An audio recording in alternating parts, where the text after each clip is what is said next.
ওই খুঁটিহীন নীল আকাশ ভুবন মাঝে তুমি কুদরতি ইশারায় রেখেছো এই শ্যামল পৃথিবীর চিত্রখানি তুমি নিপুণ তোমার হাতে এঁকেছো।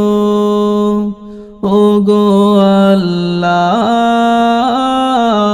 শুকর তোমার, আমারে যে মুসলিম করেছো।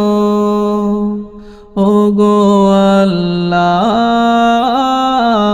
শুকর তোমার, আমারে যে মুসলিম করেছো।